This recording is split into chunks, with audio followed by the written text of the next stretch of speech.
during her YouTube live and everything when she would have hearings and everything. I don't understand what's going on. What do you mean? Like mine works completely fine. It's okay. But like everyone during her YouTube live and everything.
morning, everyone. We'll get started in just a couple minutes. Good to see you all.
Recognizing that we have limited time available to us as we are going into session today, should we get started, Representative Lamar?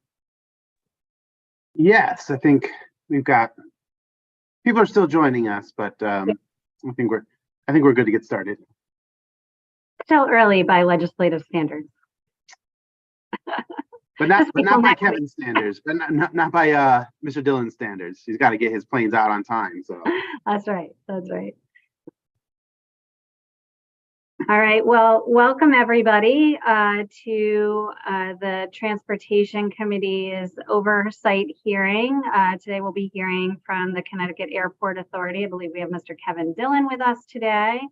Looking forward to hearing from you, especially as the new chair. It's good for me to be debriefed on all of this, as well as our committee on the whole. So looking forward to hearing what you have to say. Representative Lamar, did you have any comments before we begin? Just quickly, again, thank you, Kevin, for your work over the last year. These conversations that we're having As you know, you've done this with the committee a number of years, a good opportunity for legislators and the general public to understand the challenges and opportunities that you see with the airport authority, the industry as a whole, and kind of highlight some of the successes that you've had over the last year. We're not having the same conversation we were 2 years ago when we were wondering if airlines would ever return to profitability, if we were ever going to see the return of passengers. We've exceeded those early stage expectations about deployments and people returning to business travel and the like, but I know there's still numerous challenges that you face on a day-to-day basis. And we always enjoy hearing your thoughts and ideas about how we can make the airport authority more robust, more profitable, and better serve Connecticut residents. So thank you for joining us today.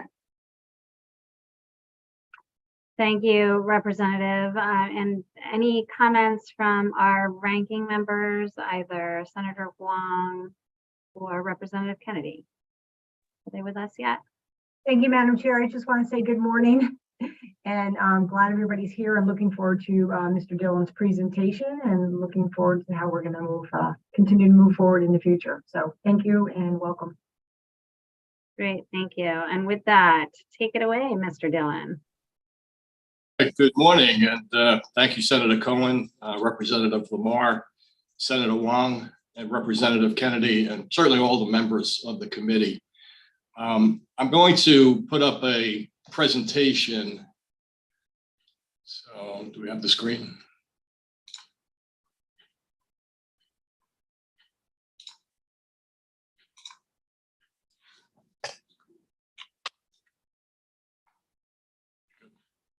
One second.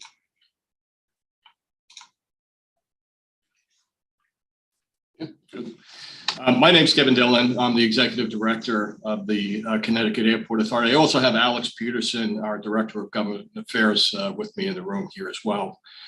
For those of the members of the committee that are new, I just wanted to offer a brief timeline of our creation.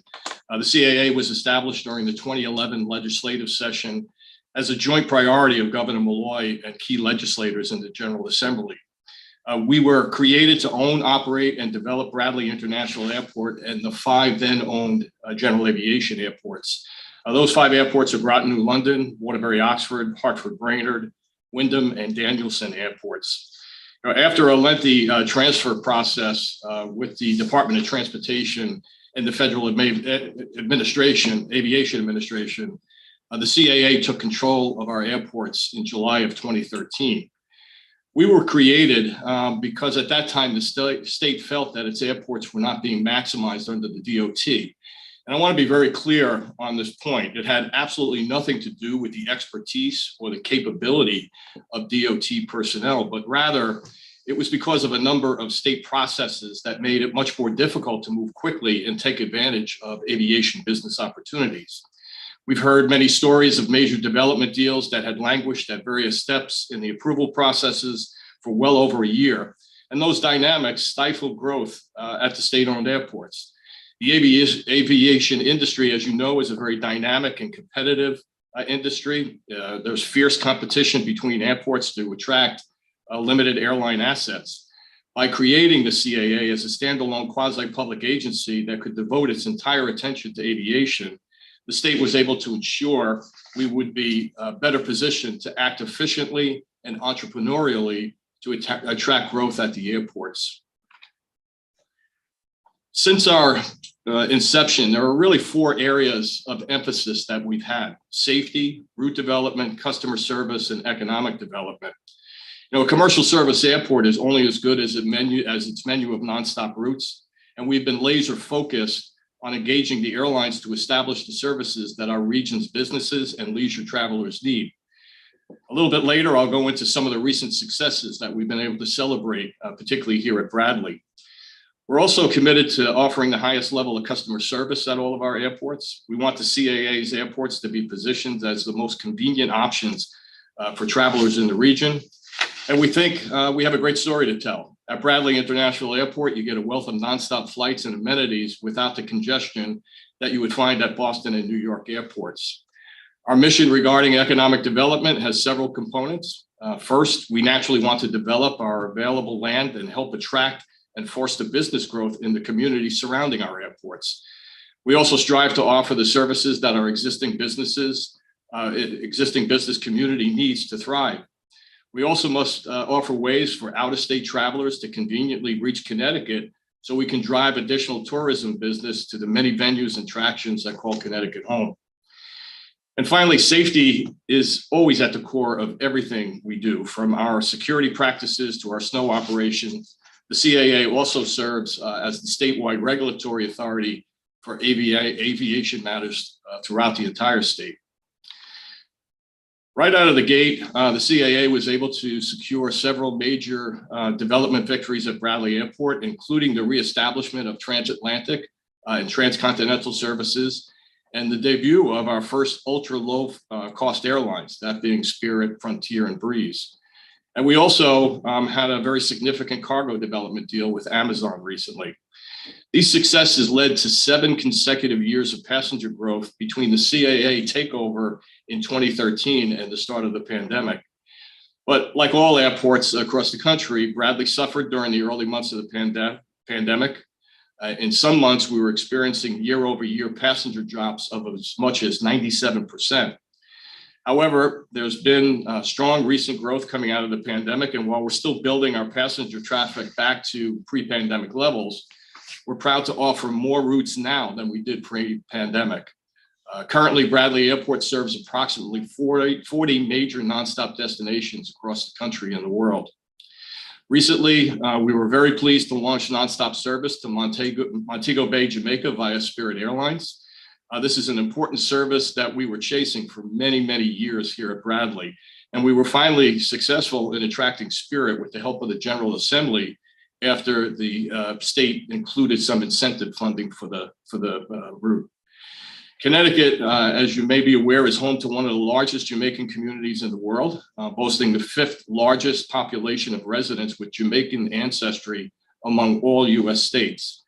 So the service is vital for the state's proud Jamaican population, visiting friends and relatives and bringing them here to experience all the great things that Connecticut has to offer. We're also thrilled to be welcoming back Aer Lingus, the popular Dublin, Ireland service that will start on March 26th. This service is a major win for both the state's leisure and business travelers, as it offers convenient connectivity to 23 major European cities, including London, Paris, and Amsterdam, among many others. The service had been performing very well prior to the pandemic, and we look forward to growing it back to the successful route that it was. While the service will initially return on a seasonal basis, operating April through October, we are confident that we'll be able to demonstrate the ridership necessary to bring back year-round service. We're also engaging our international travel consultant and working with the State Office of Tourism to help reinvigorate efforts to promote European leisure travel in Connecticut and to drive increased business to all of the state's lodging establishments and tourist attractions. And finally, Breeze Airways recently announced Bradley as its first New England base of operations, driving considerable route growth. Just this morning, we announced new Raleigh-Durham service via Breeze, as well as the return of their Pittsburgh service. Just a few weeks ago, the airline announced nonstop service to Phoenix and Vero Beach, Florida, and they've already been offering service to a variety of popular destinations, including Charleston, Nashville, and Savannah. Despite just launching operations in May of 2021, the airline has already started and announced over a dozen popular routes here at Bradley Airport. An airport is usually the first thing that flyers see when visiting Connecticut, as well as the last. So we have focused on enhancing our amenities to make the best first and last impressions possible here at Bradley. In recent years, we opened the Escape Lounge and debuted various terminal enhancements, including a complete renovation of all public restrooms. We have also opened several new restaurants and bars, including the local Two Roads Brewery. And for those of you who are partial to Starbucks, we're pleased to announce that we will have our first Starbucks location here at Bradley shortly. As a result of our route development successes and service enhancements, we are proud to have been recently named the 7th best small U.S. airport in the latest USA Today Reader's Choice Awards.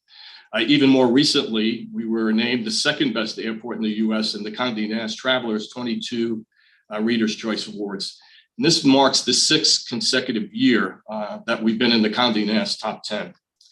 I'll tell you a little bit more about the major capital development plans that we have on deck to hopefully take the top spot in the rankings next year.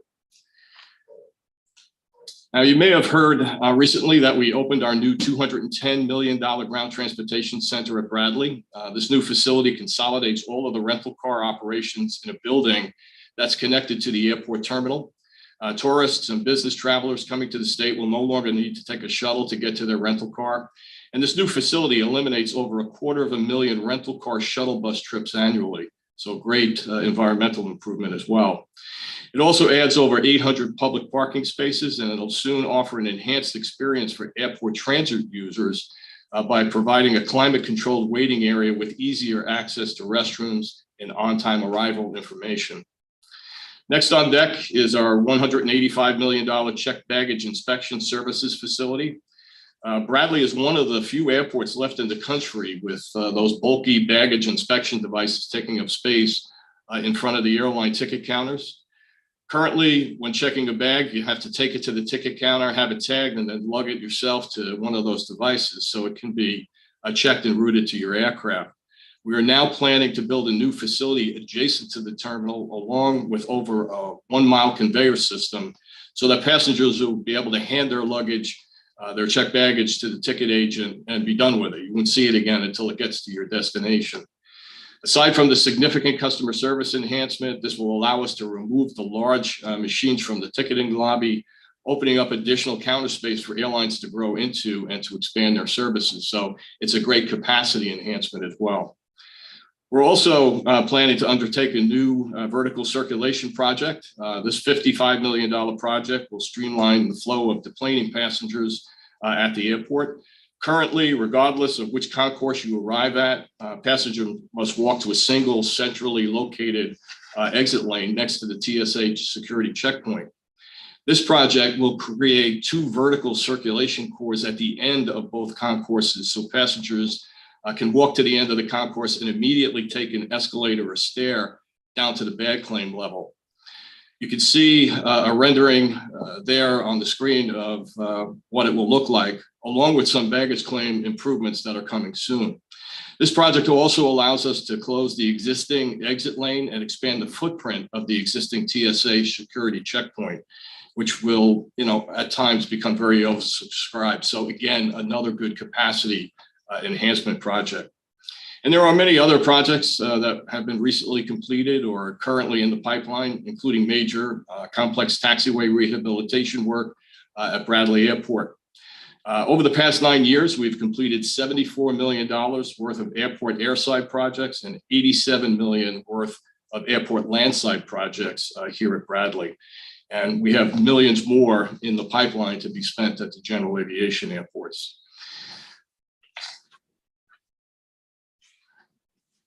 We're also very focused on promoting growth across the CAA general aviation airport system.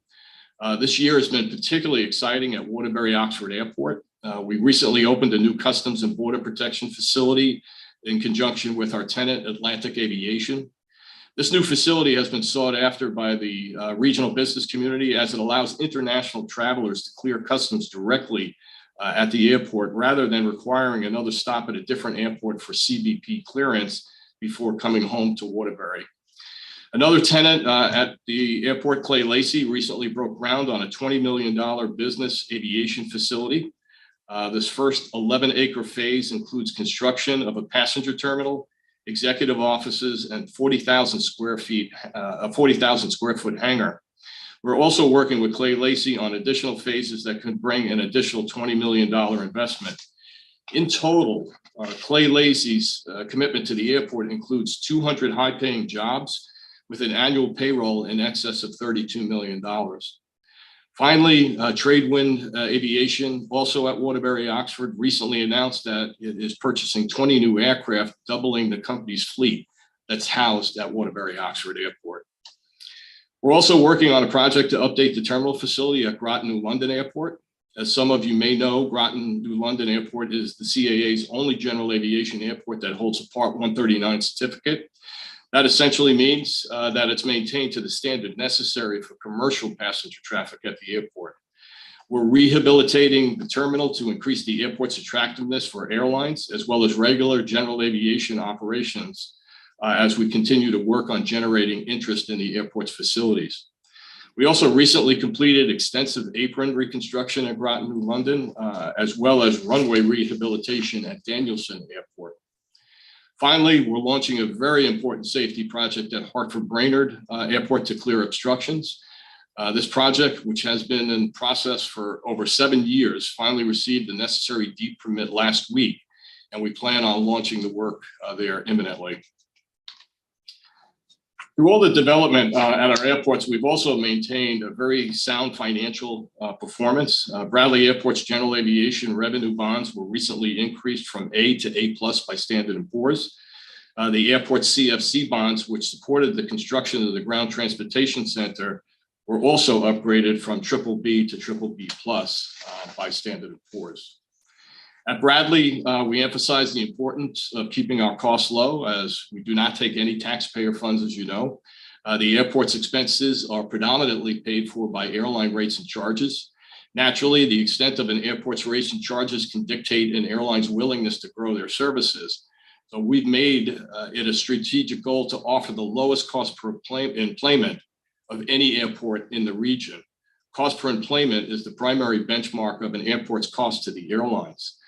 This has allowed Bradley to offer a more competitive financial case for airlines as compared to nearby airports. We also focused on increasing our non-airline revenues to help minimize the cost borne by the airlines operating at the airport.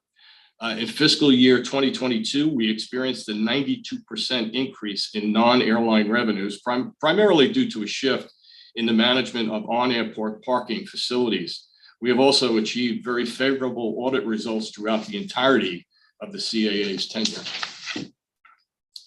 On the general aviation airport side, our system, dating back to when it was under the DOT, has always operated at a deficit. It's common for general aviation airports across the country to operate in a deficit position, but they're maintained due to the economic spinoff that these airports generate for the surrounding communities. Currently, CAA's general aviation airports are sustained by a portion of the state's gross earnings tax on aviation fuels.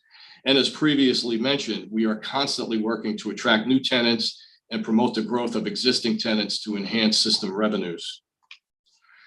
To drive home the importance of getting this all right, this slide highlights the impact of the CAA's airport system, the impact that it has on the state economy, and why it's so crucial that we maximize these important assets.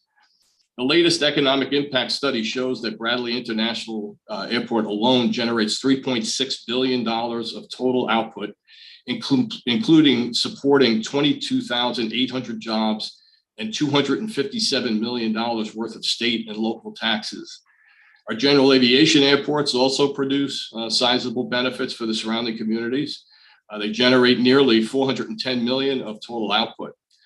The CAA's airports and the linkages that they create are critical to the economy, the economic vitality of the state.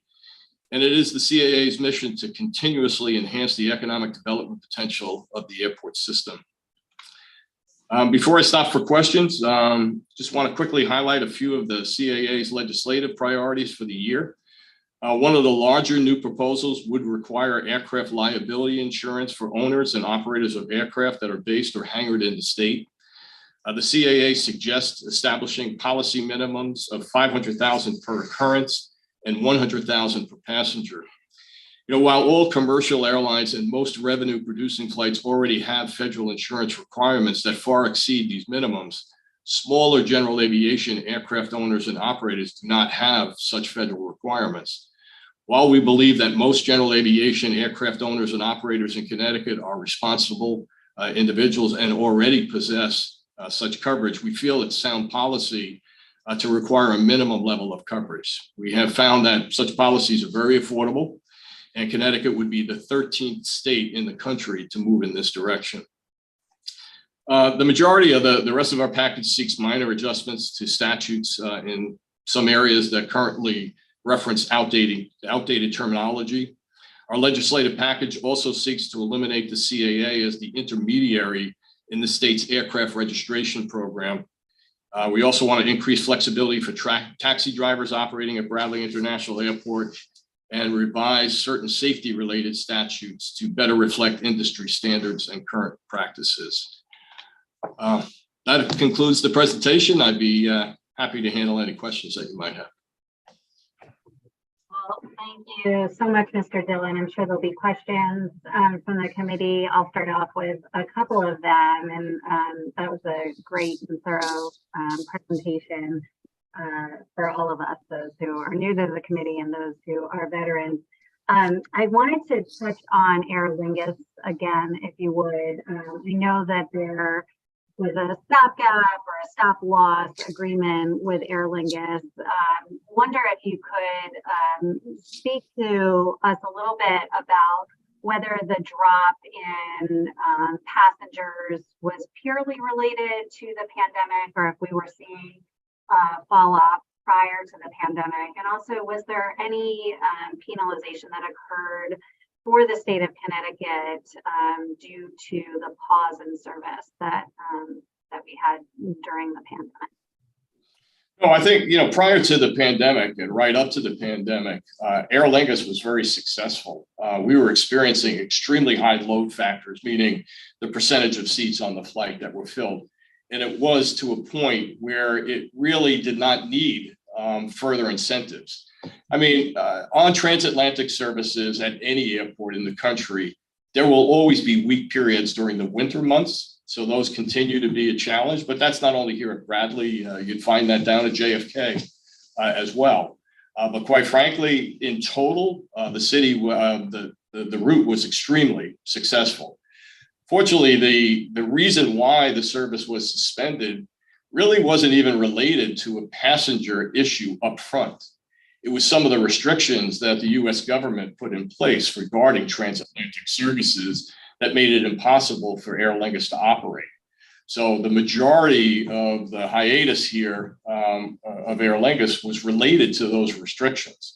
It was only about a year, maybe a little bit more than a year ago, that the restrictions were lifted that would allow them to start entering into the country again. Now, as you look across the broad spectrum, a lot of that flight relies on business travel.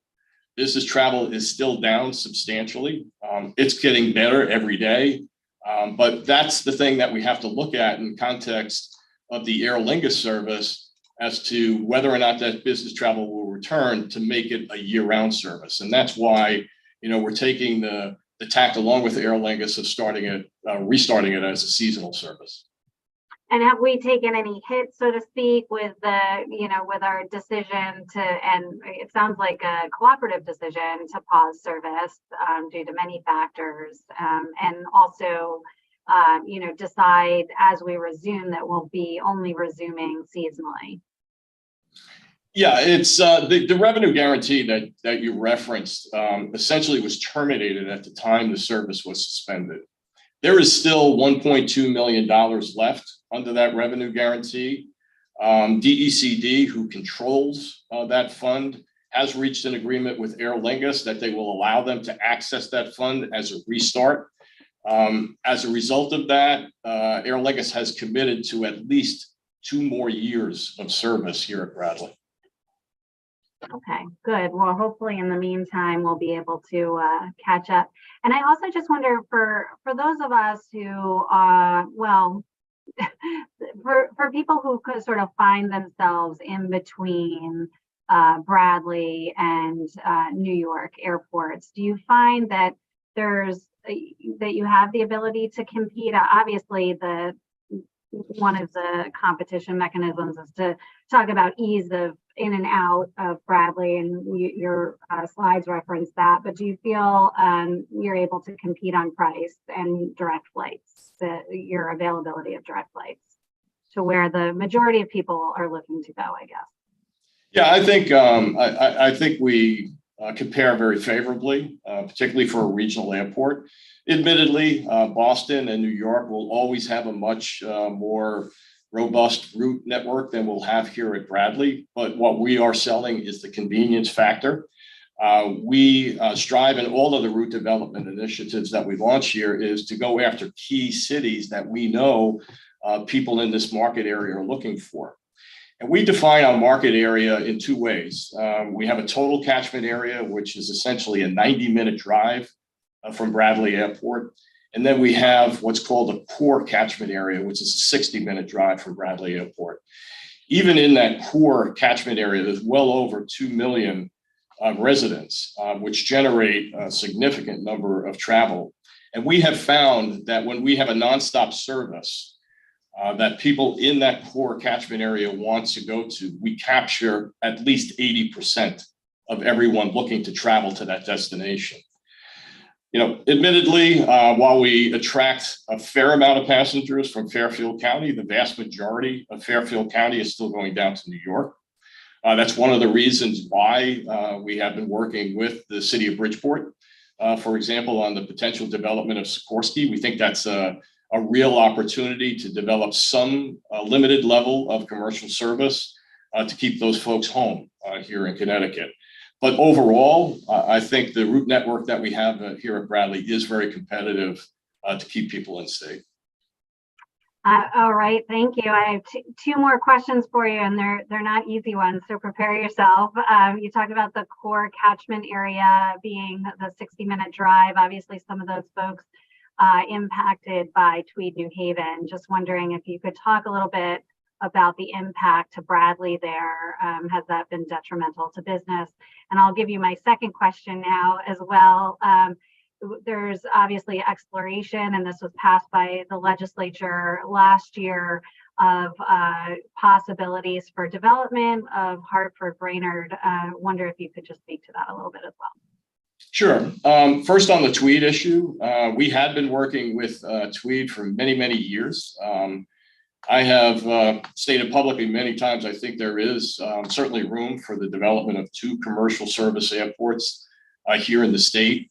I think the critical component, though, of that development needs to be coordination between the Bradley Airport and Tweed Airport. We certainly don't want to be outbidding each other for services. We don't want to be offering competing incentives. So it's been our effort to try to reach out to Tweed that as they look to continue to develop commercial services, that they coordinate with us so that we're not chasing the same carriers and, as I said, outbidding one another.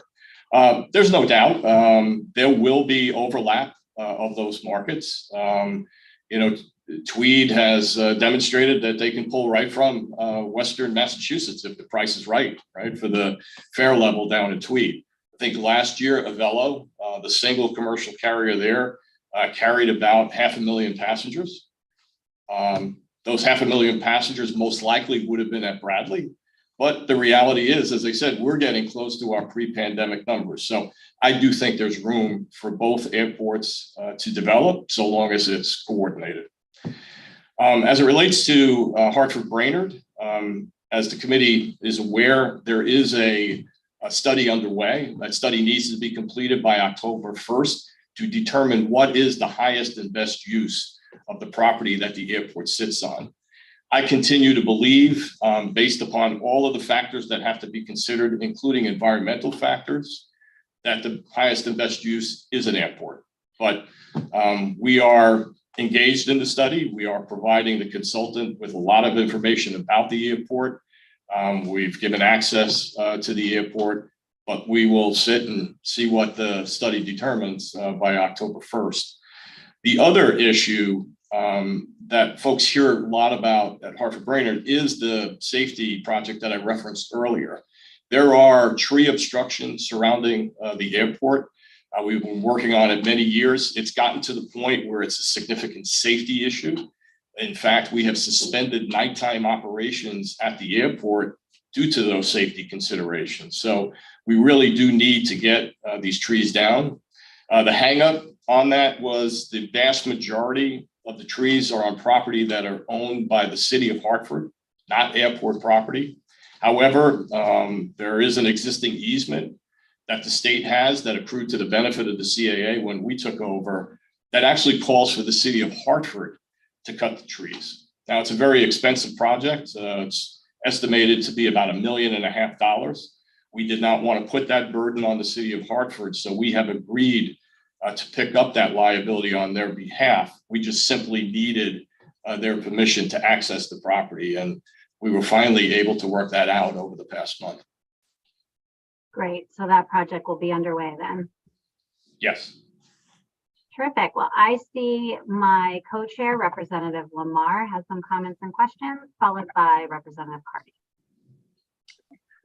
Thank you, Senator Cohen, and thank you, Kevin, for your steadfast leadership of CAA over the last decade. It really has been a remarkable benefit to the state of Connecticut. One, that we moved in that direction, and two, that you chose to become the leader here.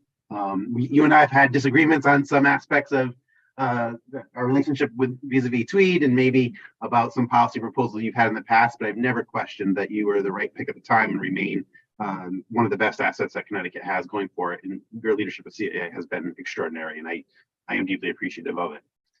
Thank you. In 2021, you were kind enough to offer a tour to Senator Haskell and I and members of the Transportation Committee of the facility. It was a difficult time for the airport industry as a whole.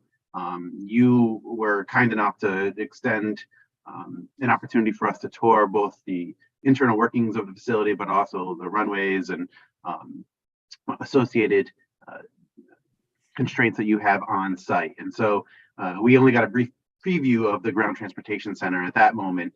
So I'm hoping you'll be kind enough to extend an invitation to us again in 2023. I'm certain Senator Cohen and I would love to invite the rest of the committee out and see, now that the Ground Transportation Center is functional, how it's interacting on site, and how operations have improved and changed, and a more robust airport, how that works would be a great benefit for the entire committee. So I'd hope you'd extend an invitation again this summer.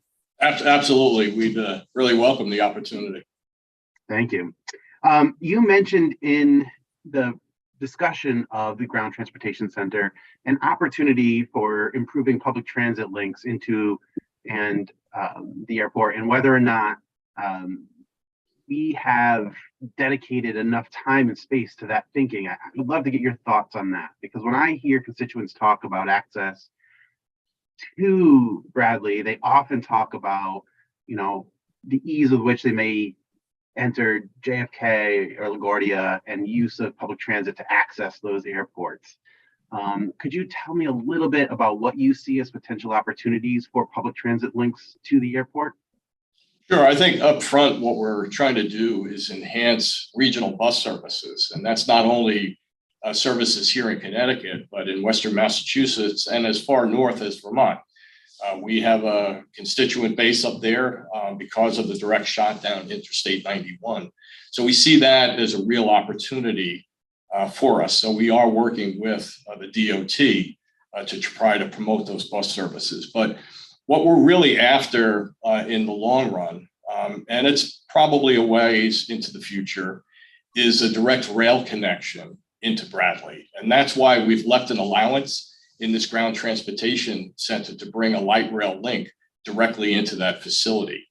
I know Commissioner Giulietti was a big fan of a rail link here and was working with us in that regard. I'm hoping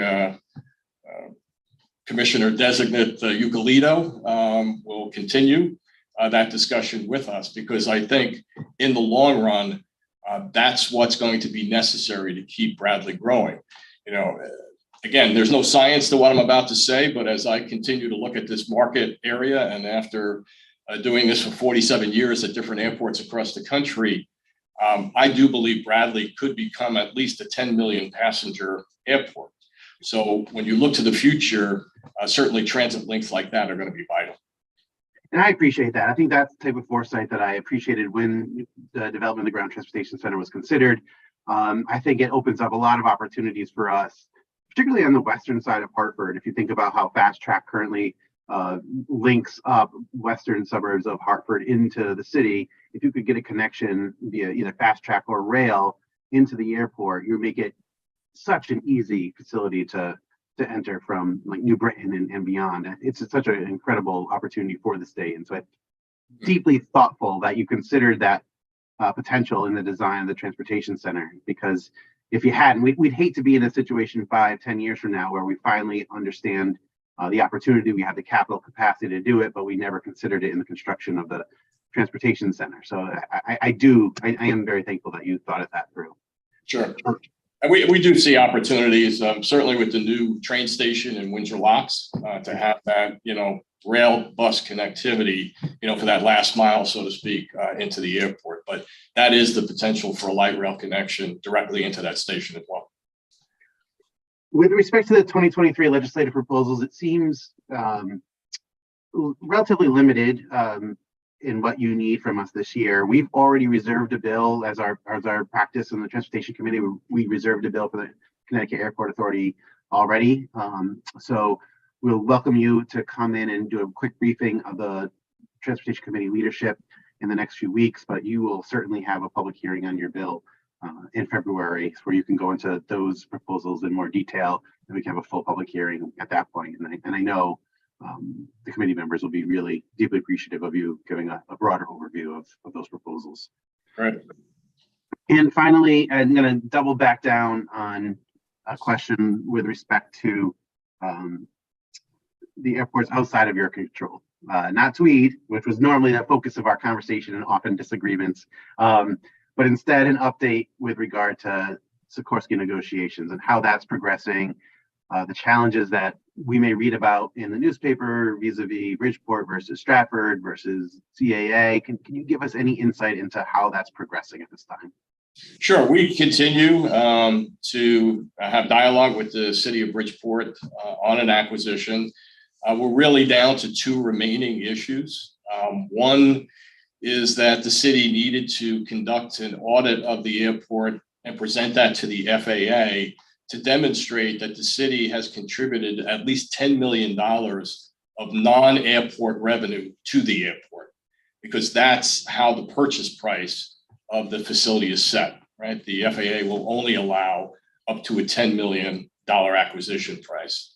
So that's in play right now. The city has submitted that. We're waiting for that answer back from the FAA. Hopefully, we'll have that in the next 30 to 60 days from the FAA. But probably the bigger issue and the bigger hangup with the transfer is environmental issues associated with the airport. As you know, there are two Superfund sites that are located partially on the airport and in the vicinity of the airport. There's been a lot of cleanup work that's already been done out there. But our consultant has taken a look at this because this would be subject to the Transfer Act, which would require the city to take care of any environmental contamination prior to the transfer. And it's been estimated that the cleanup costs would be somewhere between $6 to $16 million. So that is certainly something that, the CAA does not have the wherewithal to do. And, I suspect that the city will be challenged by coming up with money like that. They certainly don't want to cut into that $10 million acquisition price that they're looking to get for the airport. So I think there's a lot more to come on that. Hopefully, that is going to be resolved relatively soon. But that really becomes the hang up to completing this acquisition at this point. Terrific. Thank you again, Mr. Dillon, for your time and your leadership with CAA. And thank you, Senator Cohen. Thank you, Representative. Next is Representative Carney, followed by Representative Zawistowski. Thanks. Thank you very much, Madam Chairwoman. Thanks for coming, Kevin. And I have a few questions. One is related to, I know you mentioned the direct flight to Jamaica, and I believe in the state budget last year there was $3 million allocated for this. Can you let me know how those dollars were spent? Yeah, it's $2 million was allocated towards a revenue guarantee.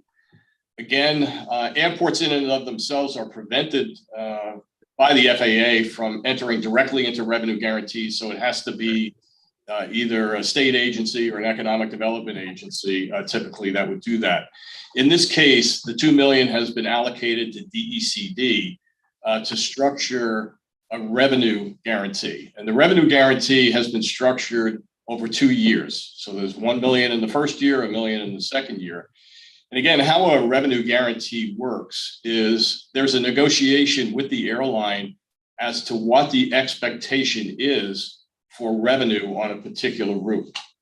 And then there's a guarantee that if that revenue is not reached, they will be protected up to $1 million. So just to explain it in numbers, if the expected revenue on the flight is $60 million and they reach 61 million, nothing is paid out of that revenue guarantee. If, again, if it's 60 million, but they only reach 55 million, there's 1 million of the revenue guarantee would be paid because it's guaranteed up to a maximum of 1 million of shortfall. Okay. Is there any concern that after these 2 years, you know, because I mean, the way I look at it is if an airline thought there was enough demand to make, you know, to make it make sense, they would have had this route already, and they didn't. So is there any concern that once these 2 years are up, you know, service could be disrupted? No, I think we, you know, typically when we interact with the state on revenue guarantees, we're selecting only routes that we believe will be successful based on the research that we do here at the airport in conjunction with the airline. And I can tell you, Spirit Airline agrees with us. They do believe this is going to be a very successful route. But many routes, even if they're successful in the long run, have a lot of startup risk. And that's typically what these revenue guarantees are designed to do, is to share some of that risk with the airline until the route can get to a profitable position. But it is projected that this route will be highly successful. It remains to be seen, really, how much of this revenue guarantee will actually be used. Okay. Okay, I appreciate that. My other question is, you know, I know the good chairwoman brought up Tweed and Avello, and I correct me if I'm wrong, but I know in the past there were some issues at Tweed related to, you know, there still are issues related to the runway length, and some planes had to be diverted to Bradley. Is that still an issue? Yes. In fact, we just met with Avello to discuss this at length. Off the top of my head, I believe last year, Avello had about 22% of all of the diversions that came into Bradley Airport. As you point out, there are challenges with the runway length. So anytime there's any level of contamination on the runway, meaning rain or snow, typically that's going to impact the aircraft performance for braking. So either they have to adjust the load factor on the aircraft, or they would have to divert to another location. Another thing that occurs, particularly with airports that are located near the coast, there's a lot of fog condition. So until instrumentation Tweed New Haven can be improved, you'll find a lot of diversions in those situations as well. I think, you know, as you look at the development plan for Tweed, certainly the runway extension will take care of that contamination issue that I talked about. And I do believe there are plans down the road, once additional activity occurs at the airport, to enhance the runway instrumentation. I mean, runways are graded, you know, either you have no instrumentation, Cat 1, Cat 2, or Cat 3. If you put in a Cat 3 system, very similar to what we have here at Bradley, you can land in zero visibility. So there are improvements that can be made to take care of that issue over the long term. Does Bradley get any, you know, I guess any payment from Avello or Tweed when they have to deal with a plane that is diverted to the airport? Yeah, we receive landing fees and gate use fees. Okay. They pay a contractor here who services the aircraft. That is one of the things that we just recently discussed with Avello. There are challenges when a aircraft gets diverted here to Bradley because they don't have a presence at the airport. So we're trying to work through with them the ability that when they know diversions are coming into Bradley, to send what's known as a GO team up from New Haven to be here to interact with the passengers, because we do have concerns with them not having any representation here at the airport. Sometimes the passengers are left to fend for themselves as to rebooking and how to get back to New Haven. So I think Avello has been very willing to sit down and address that with us. Okay, and I guess my last question, and it's really, because of what happened with Southwest, if an airline, if something goes wrong so drastically, like it did with Southwest, and there are, passengers stranded at an airport, does the airport, I guess, receive any sort of benefit, because people need to eat, people need to sleep, people need services. Do they get anything from the airline if that happens, so they can stay open for a longer period of time? No, the airport doesn't receive anything directly. Typically, most airlines, when they have cancellations or diversion events, will issue vouchers directly to the passengers, and then the concessionaires here will honor those vouchers for food services. In some cases, they also apply to hotel rooms, for example, if somebody had to stay in a hotel. But no, the airport directly does not receive anything from the airline. Okay. All right. Well, I appreciate you coming here and your very thorough presentation. And as always, I look forward to discussing these issues with you further as the session goes on. So thank you very much, Kevin. Thanks, Rick. All right, Representative Zawistowski.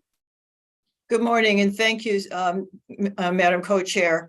Kevin, good to see you here. And as always, want to say thank you for your great stewardship of Bradley Airport and the other airports. Many of the people on the committee know that Bradley Airport is in my district, so it has a huge economic impact on our area, and as well as the whole north central part of Connecticut. And we really appreciate all the work that you've put in, and especially the expansion. I also want to mention to Representative Lamar that the Ground Transportation Center is absolutely awesome, and we're looking forward to having to have the committee come up and take a look at it. It's gorgeous. I'm also very fully supportive of eventually connecting light rail with the new train station that's under construction in Windsor Locks. It just makes a total amount of sense, but it will be a heavy lift financially, but I think it'll pay off in the long run. Kevin, I was down in the meeting room waiting for the meeting to start until somebody came down and mentioned that it was Zoom only. So I did not see the first part of the presentation.